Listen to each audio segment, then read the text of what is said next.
Discussions in Depth Psychology is powered by Pacifica Graduate Institute. Your host is Bonnie Bright. Hello, everyone, and welcome to Discussions in Depth Psychology. I'm your host, Bonnie Bright, and Discussions in Depth Psychology is powered by Pacifica Graduate Institute. And most of you know who are following this series that this series is really intended to introduce you to some of the people that are doing really amazing work in the field of depth psychology. And I have with me today my guest, Dr. Mary Harrell. Mary is a Jungian-oriented psychotherapist and also an author, and we'll be discussing her book, Imaginal Figures in Everyday Life, Stories from the World Between Matter and Mind. Well, Mary, thanks so much for being with me. You're welcome. Thank you for having me, Bonnie. I appreciate it. So let me just tell everybody a little bit about Mary, and then we'll jump right into the questions. Mary H. Harrell is the author of the new book, Imaginal Figures in Everyday Life, Stories from the World Between Matter and Mind. And this book comes as a result of research, personal experience, and professional accomplishments in the area of Jungian-oriented psychotherapy. Dr. Harrell, who is a licensed psychologist, earned her Ph.D. in clinical psychology from Pacifica Graduate Institute and her Master's of Arts in Education in Developmental Reading from University of Delaware. And she's Associate Professor Emeritus at State University of New York at Oswego Curriculum and Instruction Department School of Education. Mary also served as a K-12 teacher and a reading specialist for 3 decades. And again, as I mentioned, she is the author of Imaginal Figures in Everyday Life, Stories from the World Between Matter and Mind. And you can learn more about her at maryharrellphd.com. And so, Mary, it's really exciting to have your book on hand. And this is a topic that I think is probably really powerfully exciting to anybody who has some kind of understanding or passion for depth psychology. It really, for me, is at the core of what depth psychology is. And that, of course, is engaging with the unconscious.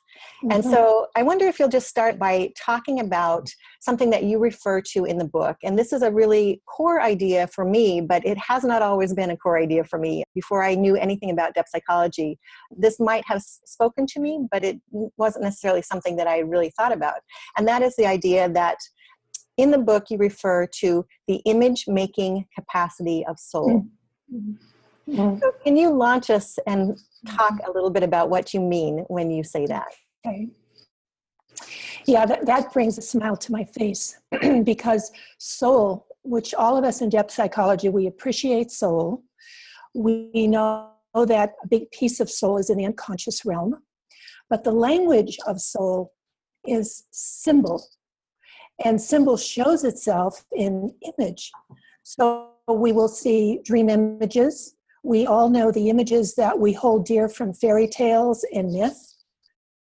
Even in modern art making, a film will have images that people cannot get out of their head. And so these images that grab us, whether they're dream images, art images, images from myth, this is all soul kind of manifesting in a way that people can understand. So this image-making capacity of soul is so critical. Without that capacity, we cannot talk with soul, so we can't come to terms with the unconscious. And isn't that what we need for transformation? Indeed. So I'd like to start out by talking about what inspired you to write the book. But what brought me specifically to the work is that when I was 13 years old, my mother died. And when she died in childbirth. And so nobody expected her death. And when she died, she left 7 children from the age of 16 to 2 hours old. So you can imagine that we were all in a state of profound grief for years, because the mother is the soul of the family. And I particularly, because I've always been intuitive and I've always been very inward leaning and I've always been very spiritual, I was so very lost. And I'm not suggesting my brothers and sisters were not, they were. But 2 years after my mother's death, a figure came into my bedroom, a woman. And she literally moved from becoming a non-corporeal presence, which I knew where she was and that she was there, but I couldn't see her, to becoming a corporeal being. And so as her her face, her clothing, her gestures became clear, she was walking to me and she wanted to hand me a box. And that box was a gift, and she was very kind, but I was just 15. So I was terrified. And I did everything in my power to stop this thing from happening. So I intuitively knew that my sister, who was in the same bedroom, I didn't use these words, but I knew she had a body. And if I could jump out of bed and just put my arms around her, I felt that I could make that lady stop coming. And so I did that, and she disappeared. Well, I was raised a Catholic, and we, at that time, Catholics believe in the body of saints, and we believe in a lot of symbolism and sacramental imagination. But we were never encouraged to talk about ghosts, and so I never talked about this with anybody. But that woman continued to reappear to me for 22 years. And for 22 years, I did everything in my power to kind of head her off at the pass. I didn't know at the time that what I was doing was altering my consciousness. So if you turn on lights, if you put your arms around your husband, which like in my 20s, that's what I would do, all of this kind of woke me up from that altered state of consciousness, and therefore the woman stopped manifesting. But I didn't talk about it because people can say, oh, there's a troubled girl. So I knew not to, talk about that. But years later, the second big piece of this story is that I went to Pacifica, and I was in my 40s when I went there. And as the Pacifica graduate yourself, that you see that there's a lens called analytical psychology, which allows you to look at these symbolic happenings and these happenings that are not of the rational world. At Pacifica, I learned that analytical psychology allows us to kind of investigate these things with a sense of reality and scholarship that the rest of the world doesn't really fully talk about. So I finally saw that I wasn't alone. And because I had that very profound experience, and others, but that was the big one, I knew that I wanted to spend my professional life studying about these imaginal beings. Because they're very real, they're just not fully of the physical world, and they're not fully of the mind. They live in that realm between matter and mind, which Henri Corbin and Hillman and others have called the mundus imaginalis. And I kind of think of that as you get into that realm by allowing an altered state of consciousness. Mary, that's such a profound and dramatic experience to have suffered the loss of your mother in that way. And of course, you mentioned that she was the soul of the family. And a lot of us as teenagers, let alone adults who have suffered this kind of trauma in our lives, don't really have containers in which to allow this kind of experience, as you call it, an altered state of consciousness to really unfold. Or we are so often frightened by what's happening that we do turn to techniques and ways to cope with what's happening that often turns that switch off, I think, and enables us to go about living more normal lives, but sort of turns off that soulful piece of us that is really wishing to come forward and be addressed and engaged with. And my own experience, as you mentioned at Pacifica, was really that it became a container for those kinds of experiences that I was having, and I suspect many people are having, and just don't quite know what to do with, because as we begin to individuate, as Jung calls it, and to really find ourselves and to engage with soul, then these sorts of things start coming forward for us to be able to give us experiences that we can deal with. Can you talk a little bit about what it was at Pacifica that enabled you to actually pick up the threads of this book, which you had written many years earlier, and begin to weave that into the book that it has become today, in which you're able to talk about these ideas so clearly? Yes. My book has 7 stories, and some of those stories I wrote before I ever went to Pacifica. So the story of the angel visiting me, I wrote that years before I went to Pacifica. And there was story of school shootings. I think I wrote that while I was at Pacifica. There was a story about my Aunt Tina that I wrote many years before I went to Pacifica. And I sent those stories to an agent, and he read the stories, and he had another person read the stories. And they both said, you have a book here, but you have to find a way to make it universal and to open it to the experiences of many others in a very direct way. So flash forward, I found myself at Pacifica Graduate Institute. And lo and behold, there I found a framework, a way of looking at my experiences that could actually deepen the experiences that I had had prior to that.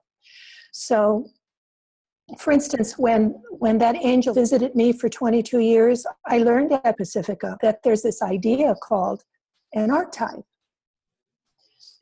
of the orphan. And of course, we know that an archetype means this is a pattern of experience that many humans have. And so what I learned is, at Pacifica, if there's an archetype like the orphan, that means that there's a material end of that archetype, in this case, me, and that there's a spiritual end of the archetype, or a spirit end, which would have been the, how can I say it, what became the angel that visited me. But remember I said before she manifested, I knew she was there? Well, I could feel her spirit. Well, the image-making capacity of soul allowed me to actually kind of fill in the spaces. In other words, the spirit was a spirit end of the orphan archetype, and she was in that room, but she kind of looked like a Madonna. Well, where would a person get the image of a Madonna but from a faith tradition? And she had a box for me. Well, I found out many, many years later that my image-making capacity of soul created that box. And in that box, I could make the association with the gifts a mother would give her child. So I learned at Pacifica that there are these ideas of archetypes floating around. There's the archetype of the father, the mother, the angel, the gambler, the sensual goddess. And I learned at Pacifica that each individual experiences the archetypes in an infinite number of different ways. And I didn't know that before I went there. So I started looking at these stories, which were very rich, and they really resonated with me. That's, by the way, how you know that you're not making something up. There's this deep aha feeling that you can get to recognize. And when you feel that, it's a visceral feeling in the body, and it says to you, there's something here. Pay attention to it. So I knew that I wrote many stories, but I knew that those 7 held visionary encounters, and that if I could look at them, I could kind of split a veil between worlds and make sense out of them, at least for those people who were open to this realm. Absolutely. Since 1685 until the beginning of the 1800s, like 1815, we had what we call the Age of Enlightenment. And during that period of time, a new paradigm opened. And if you know Robert Romanich, and I know you do, he understands that paradigm, and he introduced me to it. And in that paradigm, science became the great arbiter of legitimacy. So if we could look at something objectively through the lens of science and reproduce it and study it and sadly objectify it, we could then say that's a legitimate experience. So from the Age of Enlightenment until today, this new model of reality exists. And if you experience something, or I do, or my neighbor does, or somebody I know does, if it doesn't fit in that model of scientific reality, then it's often cast aside as being something we quote unquote made up. And so when I talk to people about my book, and I talk, for instance, about the angel who visited me, almost always somebody says something like this: you know, when my mother died, this person would say, she was in Florida, I was in South Carolina, and when her body was being taken from Florida to South Carolina, I worried and fretted over how these others would have dressed her. And would she like it, and would she be pleased? And I wish I could have done that. People tell me stories like this. And they'll say, the night before my mother's body arrived, she appeared to me in my bedroom. And she was dressed in this beautiful white suit. And she looked at me and she said, it all worked out fine. And what do you think happened the next day? The woman saw her mother in the funeral home in the same outfit that she never saw before. And people tell me these stories all the time. And I say to them, don't discount them because they don't fit in the model of reality that most people live by.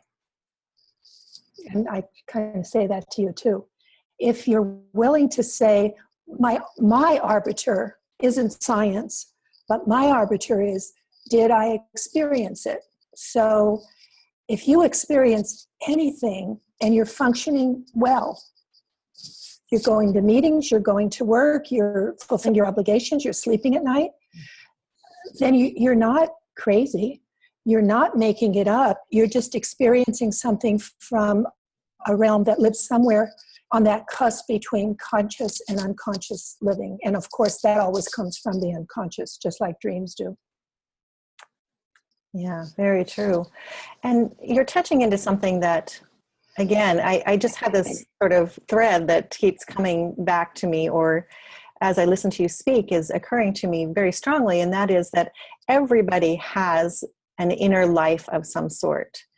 And this idea that science is an arbiter, I mean, science is a big word, and we can use that between us and understand it. But of course, that includes so many different kinds of things that we encounter in our everyday lives that are not imaginal figures, to make kind of a wordplay on the title of your book. And that is, even just now, as we're sitting here, I'm thinking about technology. I'm thinking about the internet. I'm thinking about so many things that we do on a daily basis that are based on rational decisions, time management, having to be one place and not another place, things that are not necessarily reflective, things that are not necessarily soulful.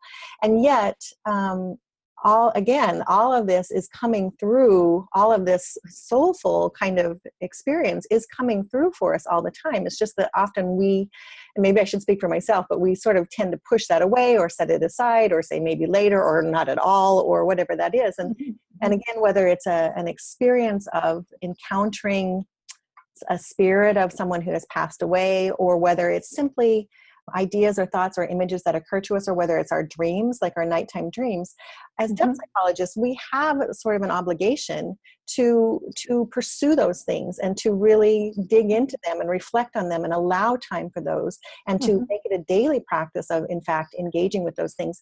So you're a graduate of the clinical program at Pacifica, and I know that you have gone on to make practice of being a depth-oriented or Jungian-oriented psychotherapist. Can you talk a little bit about what that process is of actually engaging with clients? And maybe, I'm sure you start someplace different with every one of them, and it probably varies greatly, but in the end, you might agree with me that what you're really doing is helping them to create more of a richer inner life and to begin to pay attention to some of those messages and experiences that are coming through. Can you talk about your experience of that, about developing that practice, and how rewarding that has been both for you and for your clients? Yeah. First of all, we have to understand that everybody who comes to us in psychotherapy is not at the same place. And so some people, absolutely, who come to me have very little or no ego development because of maybe how they were raised. Often that's the case, or trauma they've gone through. And so we know in depth psychology that there's a particular structure of the psyche. So there's the ego, and there's the persona, and there's the anima or the animus, and there's the self. And so these things are developmental. So if I have a person and I could just tell by everything we talk about or everything they bring to the session that they really need to develop ego strength, then I might not go into this depth perspective with them. I always try to make an invitation. And an invitation, for instance, would be me saying to a client, you know, you've talked a lot about your relationship in your immediate family, and that, I'm making this up, and that you're marginalized in your family. Have you had any dreams that speak to this? And then I listen to their response. And I might say something like, would you be willing to just keep a journal of your dreams, because you and I are speaking consciously, but our unconscious parts of self are also talking to each other in this session. So would you be willing to just keep an eye on your dreams between this session and the next and write them down for me? And we'll see if psyche is weighing in. And I'll use that term a lot.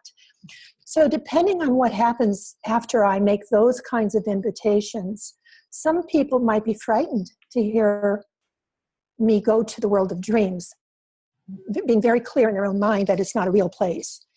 And so I don't push it. I really honor where the clients are. But when I get somebody, not always, but often a bit more mature, a person who really knows in terms of their life's work and their place in their own family and their place in the world, they have an identity that's pretty well established. And they have a strong ego. Those people usually take to inner work and more depth-oriented work, like a fish to water. So they kind of give me the clues of how far I can go. And believe me, I keep giving these little nudges, these little invitations, because I know that there's so much richness there available to them if they're willing and able to take advantage of that. Hmm. Yeah. You know, and for those clients who stay a long time, it always comes. It always comes. Right. That opportunity to do the deeper work. Yeah, because you're able to hold a container so that people can actually allow that soul to come through, which is something I think that I was referring to earlier. When we go about our everyday stuff that's really governed by the rational thinking and the day-to-day things, we don't make that container for ourselves. And we do need often somebody that can do that for us, and for you to be able to pursue your own calling and go forward and become a therapist that can actually create that container. You're doing some really powerful work in the world. And I'm so appreciative of people that are doing that, because it's not something that I necessarily feel I can do myself. My orientations have been far more toward sort of looking at our culture and understanding what's wrong with our culture. But of course, the culture starts with the individual. So I'm kind of going in circles back and forth between those things, but it's circumambulating or going around something that I think is also very powerful. And maybe we can kind of close on this. And that is that Robert Ramanujan, whom you mentioned earlier, and is a very amazing depth psychologist in his own right and a clinician as well, he referred to what you're doing here with the imaginal work and the imaginal figures in everyday life as a therapy of culture. Can you just say a few words about that and how that actually can be applied to our culture as well as to individuals? Yeah.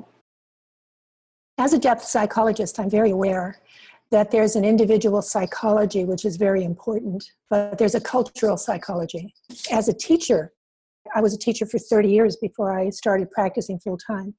I can see a collective culture in school settings, for instance.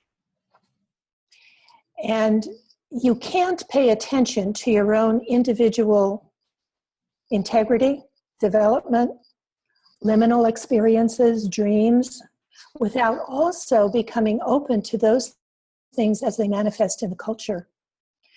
And so Robert Ramanujan talked about that when I wrote my stories and then kind of worked them, meaning went into the imaginal realm to kind of see what was there, he noticed that the language I used was language that held a deep poetic sensibility. Well, if you look at the world as a poet instead of a quote-unquote psychologist, then you're looking at everything that happens in the world through a lens of the humanities. And so, for instance, as a teacher, I was and am really devastated by the series of school shootings, which doesn't stop. We haven't heard anything lately because school's been out. So I was able to look with a poetic sensibility at that very real phenomenon as a cultural dream. And so the question I asked is, if this is a cultural dream, because we always have to wonder, you don't want to say it is, you want to say if it's a cultural dream, then I wonder what the psyche is saying about the collective. And then you have to say, well, what collective? And what came up with creating the same associations for the culture, in my case, I was looking at the nation, and I was looking at a shadow figure that could be very enraged and very volatile and very homicidal. Not just individual young boy shooters, but what in the culture might be contributing to this series of shootings. And what appeared was this entity, an imaginal figure called national violence. And that came from looking not at my own dream life, but the dream of the culture. So I think that was one of the things Dr. Romanishin was alluding to, that I could think about the world and think about and talk about the world with this poetic sensibility. But I think he was also suggesting that if we kind of look at a phenomenon that occurs with this notion of wondering and mystery and kind of a wish to go deeper into the experience, that we can actually change the world. Just as, I went to Pacifica in January, and I was amazed and excited at a turn that I believe Pacifica has made. And this is a turn that really looks toward action in the world to change the ecological trajectory, to change social injustice trajectories. And I saw that and I loved it. I think it's really wonderful. But I also believe what Jung told us, which is if each individual can really hold a container for themselves in which they honestly look at negative aspects of self, they honestly look at shadow aspects of self, they require of themselves a certain integrity, that they start, these are not Jung's words, but what I got from Jung is that out of them comes this ripple effect, a stability, a capacity just by being in the room to create a container. People can feel you when you're that way. So I think that's what Dr. Romanishin was talking about, that to look at psychotherapy in this way with a poetic sensibility and an acknowledgement of the things that exist in this middle realm, which is where that dream about school shootings really kind of coalesced in this middle realm for me. He says that the culture itself can benefit, not just individuals. Mm-hmm. So maybe that's not what he meant, but I think that's what he meant by that. Mm-hmm. Yeah, I mean, that sounds really realistic. And of course, you're reminding me that James Hillman said, and I think you mentioned this somewhere in your book, that it's about utilizing the organ of the imagination in the healing process. And so it's bringing that natural capacity that we all have. And of course, there are tons of techniques and ways to do that. And that's the one thing about depth psychology that I never understood or knew about until I actually kind of found depth psychology, or I should say it found me, I guess, quite late in my life, I feel. But that is that there are actually formal techniques like Jung's use of active imagination to engage the imaginal, to engage these figures, dream work. There's so many different ways, somatic work, art therapy. And of course, all of these are accessible to all of us all the time, but it's mostly about finding that vehicle of the imagination so that we can use the organ of the imagination, as Hillman said, and begin to create these profound kind of changes. And as you say, be able to actually actively start taking this out into the world. Mm-hmm. But there's a process there. It takes a lot of time sometimes of one working on themselves before you ever maybe feel like you're to the point where you want to take it out into the world. But that's a very natural process, I think, that goes about. And nor do you want to wait until you're done working on yourself before you bring things out into the world, which is why I'm so thrilled about the direction I see Pacifica moving in right now. You don't have to wait until you've got everything in place and you're fully individuated. You can start today. And we all have, the work you do is bringing messages to many and organizing people so that they can talk to each other and develop ideas. And I think you've created a container, In-Depth Psychology Alliance. That's another way to be a container and hold a container. Mm-hmm. But I've learned in my life that I can be satisfied if I do my small piece. And I don't have to, as I did when I was a young girl, look at all these people doing wonderful things and say, oh, I should be doing that and I should be doing that. No, we kind of each have a part to play. And I want to say that I've noticed in my own life, if my active imagination is the only thing you and I have been talking about the whole time, that's what this is. And we know when Jung was a young man and he broke with Freud, he spent years involved with those stones. We hear the story about him building with stones. And when he played with stones, images came to him, thoughts came to him, we know from his book, his memoir. And he did that for years. And out of that, he realized that that was a process that he discovered. And he called that process active imagination. And the thing he says that I have taken to heart, and it kind of guides me when I'm deciding how far to go with an imaginal experience.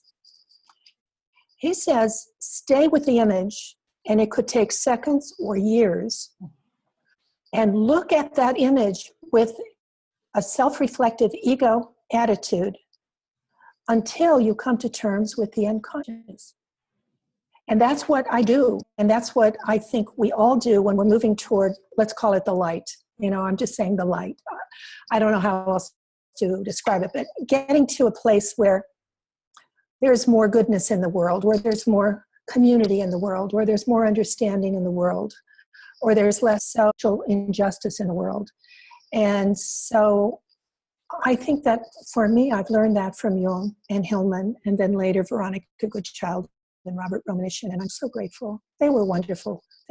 I'll never forget those two, especially the last two that I said, Robert and Veronica. When I was writing my dissertation, Veronica was very, she read my abstract and she agreed to be my advisor. But I was very green, and I read other people's dissertations and I thought I was supposed to write like them. So I would start writing these theoretical things, and Veronica would just say, I can't accept this. This isn't what you said you were going to do. And I would say, well, what did I say I was going to do? And she would say, oh, and back in the unconscious, didn't it? And she would ask me to read my dissertation proposal. And she helped me bring this stuff out of the unconscious. And now I do it pretty regularly. So I'm very grateful to Veronica and very grateful to Robert. They were really brilliant and tender teachers. And they really wouldn't let go of me until I got it. And they always had faith in me. So I love them. I love them both.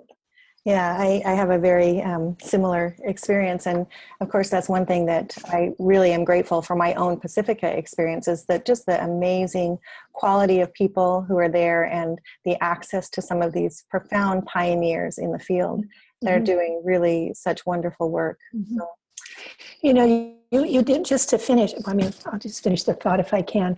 You had started by saying, you know, how do you know when something that emerges from your imagination is something you should go with or something you could trust? And it's so interesting. When I first came to Pacifica, I was at a time of my life of extreme transition. And it was really a very difficult time. And I just was called there, like so many people who go there. And my intuitive response to the faculty was that these were special people who had tremendous courage, but not in the sense of like the warrior that we see in mythology. Their forward action in the world was that they were doing things that many in the rest of the world were not doing and maybe not acknowledging. And I could tell that they had some connection with something deep within them, and they were following that. And I had never seen that before, and they created a container, and I think that's what many Pacifica students have, the experience of that container. It doesn't mean people don't get mad, and there aren't fusses, and there aren't, mess ups. I mean, that happens in any organization. But I felt that the school itself, from Dr. Eisenstadt all the way down, seemed to collect people who could participate in this holding process so that each one of us would not become little Jungs or little James Hillmans or little Robert Romanicians, but each one of us could really grow, not up into our maturity, but down into the depths of our maturity. That's beautiful, Mary. Thank you so much. Yeah, thank you for sharing that. I think it's really important that everyone understand just how special it is to be able to surround one's self with this kind of material. And whether or not you formally are able to go and do a graduate program in depth psychology somewhere, or to just immerse yourself in the public programs that are available in a lot of this kind of material, it's really important. There's something that everybody can do to begin to open themselves to that kind of soulful reflection and imagination. So it's really wonderful, the work that you're doing, Mary. I so appreciate it, and just really wish you lots of luck. I've been speaking today with Dr. Mary Harrell, who is a depth-oriented psychotherapist and an author of the book Imaginal Figures in Everyday Life.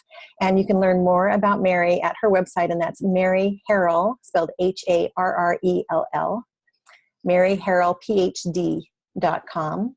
And Mary, you also have a website where you offer sessions for people who would like to experience some of this kind of work, and that's at maryharrellpsychologist.com.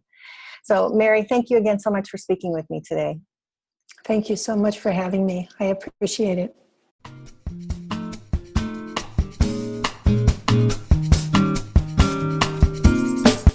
You've been listening to Discussions in Depth Psychology, powered by Pacifica Graduate Institute with host Bonnie Bright.